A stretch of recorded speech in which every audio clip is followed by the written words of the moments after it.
What if I told you that in 1968, a major American automaker sold a car so extreme, so single-minded, that most of its own dealers didn't want it on their showroom floors?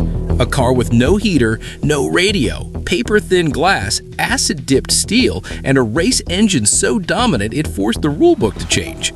This wasn't a custom shop special. This was factory, VIN and all. And what Chrysler did next would echo through muscle car history for decades.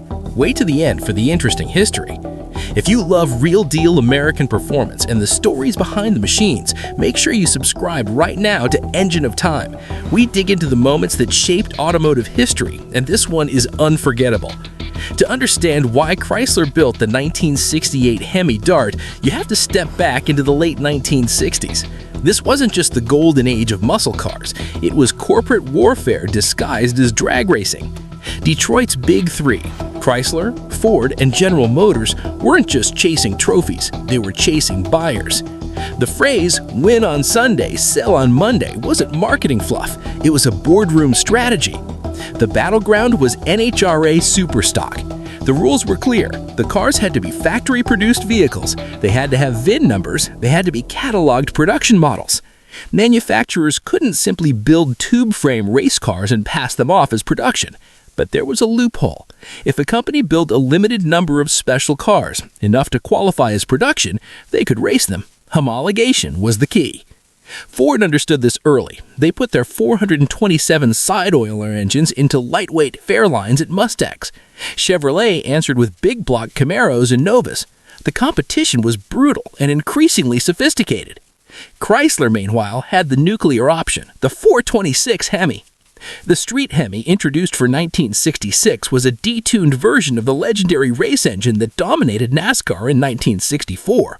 Officially 426 cubic inches, hemispherical combustion chambers, massive valves, dual four-barrel carburetors. Chrysler rated it at 425 horsepower and 490 pound-feet of torque. But insiders, racers, and dyno sheets all suggested the real output was comfortably north of 450 horsepower in stock trim. Some carefully tuned examples pushed beyond that. The number on paper was conservative, for insurance reasons and for racing classification advantages. Yet, despite having arguably the most potent production engine in America, Chrysler was losing in superstock.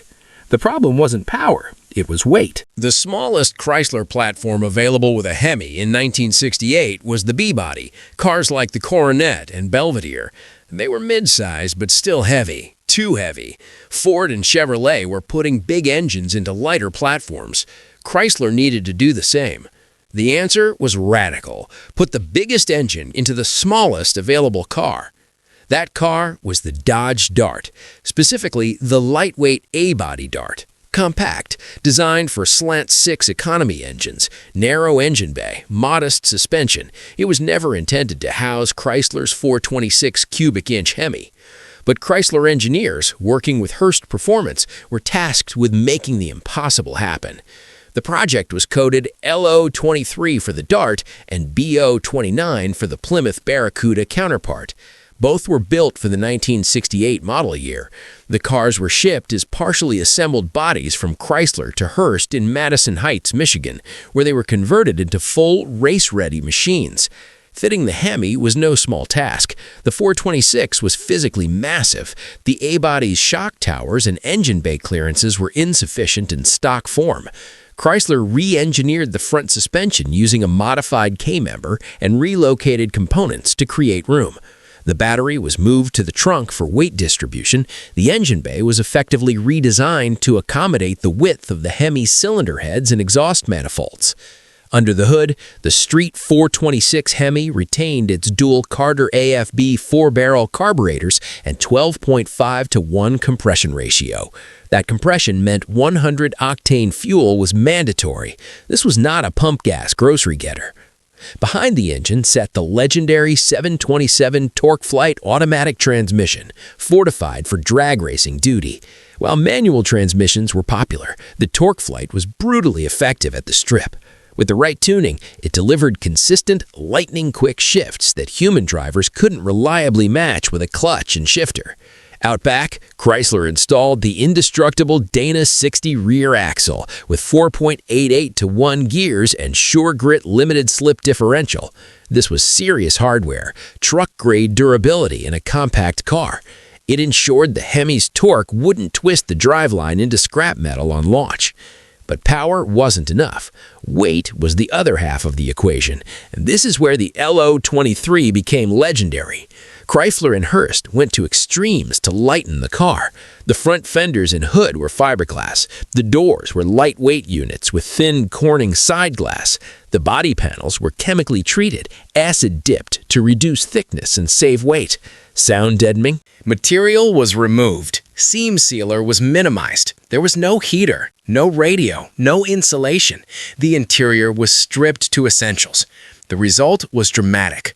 A standard big block Dart weighed roughly 3,400 pounds. The HEMI Dart tipped the scales at around 3,000 pounds, or slightly under depending on configuration. That power-to-weight ratio transformed the car into something almost absurd for a production vehicle. Officially, Chrysler produced 80 HEMI Darts LO23 in 1968.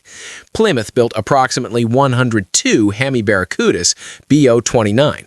These cars were never truly intended for daily street use, though they were technically legal and carried VINs.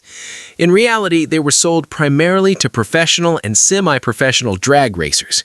Names like Dick Landy, Ronnie and other factory-backed drivers campaigned these cars in NHRA Superstock competition. Out of the box, properly tuned examples were capable of running in the low 11-second range, and with race prep, many dipped into the 10s at over 130 miles per hour. For a factory-based car in 1968, that was staggering performance. And they won repeatedly. The NHRA took notice. As these factory specials began dominating classes, rule adjustments followed. Weight breaks were revised. Classifications were scrutinized. The presence of the HEMI Dart and Barracuda accelerated the evolution of stock and superstock racing regulations. From a business standpoint, these cars were not profit makers. They were image makers. Chrysler invested heavily in development, lightweight materials, and specialized assembly. The return wasn't measured in direct revenue. It was measured in showroom credibility and racing prestige. Today, surviving 1968 HEMI Darts are among the most valuable American muscle cars ever built.